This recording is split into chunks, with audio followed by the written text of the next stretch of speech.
Assalamualaikum warahmatullahi wabarakatuh. Halo semuanya. Apa kabar kalian hari ini? Semoga kabar kalian baik-baik saja ya hari ini. Dan semoga kita diberikan keberkahan oleh Allah Subhanahu wa Ta'ala. Jika kalian sakit, semoga diberikan kesembuhan oleh Allah Subhanahu wa Ta'ala. Nah, di sini kita akan membahas tentang sejarah kebangsaan Islam. Buku yang kita pakai hari ini adalah ini. Dia ada di sini ya.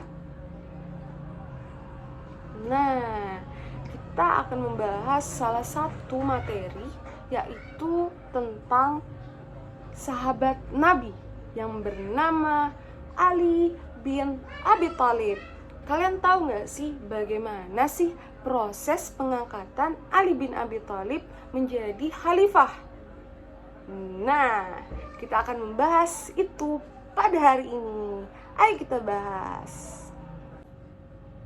Jadi, kisahnya seperti ini. Pada saat itu, Sayyidina Ali bin Abi Thalib tidak semulus itu dalam pengangkatannya dari khalifah-khalifah yang sebelumnya. Kenapa demikian, Ibu? Kok bisa sih? Karena pada saat itu Sayyidina Ali bin Abi Thalib diangkat di tengah-tengah masa berkabung atas meninggalnya Utsman bin Affan yang terbunuh akibat pemberontakan yang terjadi pada masa kepemimpinannya.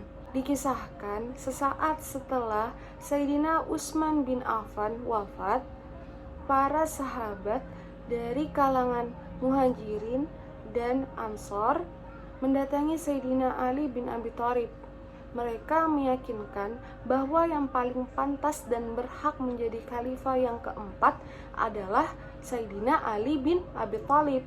Mereka mendesak Sayyidina Ali bin Abi Thalib agar bersedia untuk diangkat menjadi pemimpin, karena pada saat itu terjadi kekosongan kepemimpinan, terlebih setelah pemberontakan yang terjadi di beberapa wilayah kekuasaan Islam.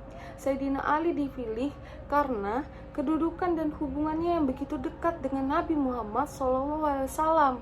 Namun pada saat itu Sayyidina Ali bin Abi Thalib menolak untuk menjadi pemimpin. Beliau berkata, "Jangan, lebih baik saya menjadi penasihat daripada pemimpin." Mereka tetap kekeh mendesak agar Sayyidina Ali bin Abi Thalib bersedia dibaiat menjadi khalifah yang keempat.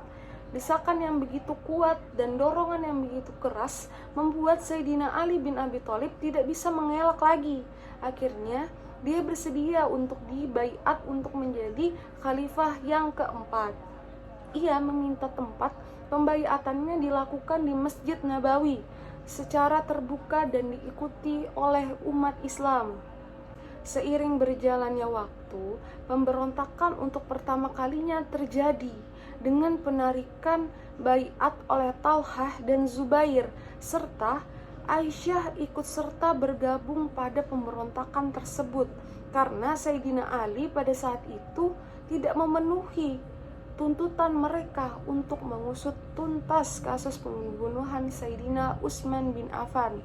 Lalu Sayyidina Ali bin Abi Thalib ini mencoba untuk melakukan perdamaian, tetapi ditolak. Maka terjadilah perang unta pada saat itu, atau bisa disebut juga dengan perang Jamal. Perang ini dimenangkan oleh kaum Ali. Seiring berjalannya waktu lagi, terjadi lagi pemberontakan yang kedua oleh kaum Muawiyah karena mereka tidak puas. Mereka tidak puas atas kasus pembunuhan Utsman bin Affan ini tidak tuntas. Mereka menginginkan turunnya Ali bin Abi Thalib sebagai khalifah.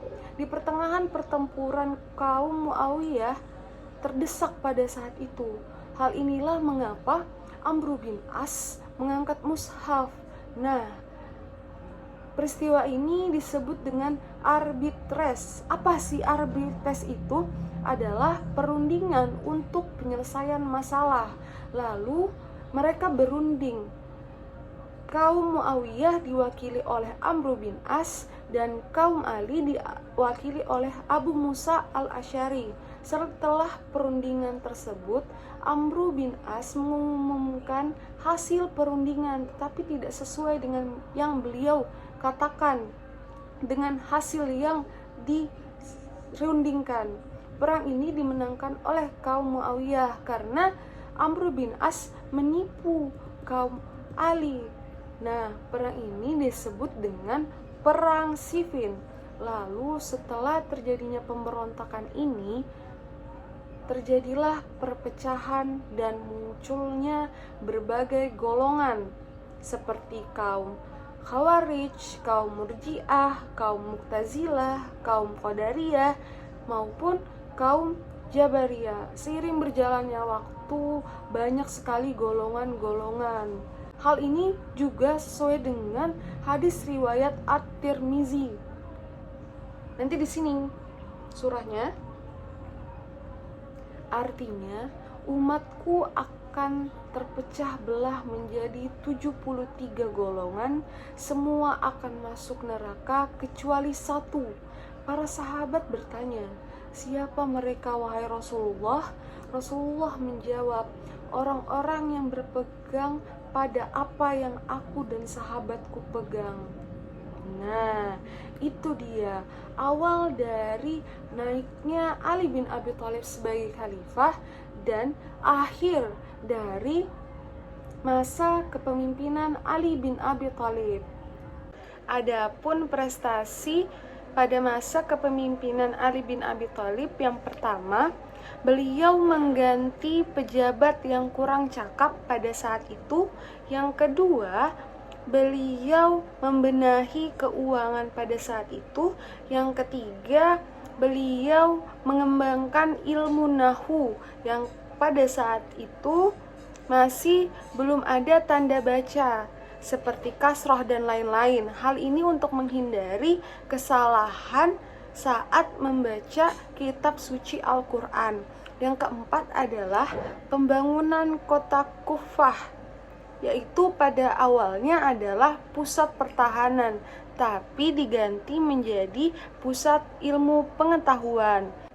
Nah, kurang lebih begitu materi pada hari ini. Semoga kalian paham materi apa yang saya sampaikan, dan semoga materi yang saya sampaikan bisa memberikan ilmu kepada kalian dan keberkahan Allah Subhanahu wa taala.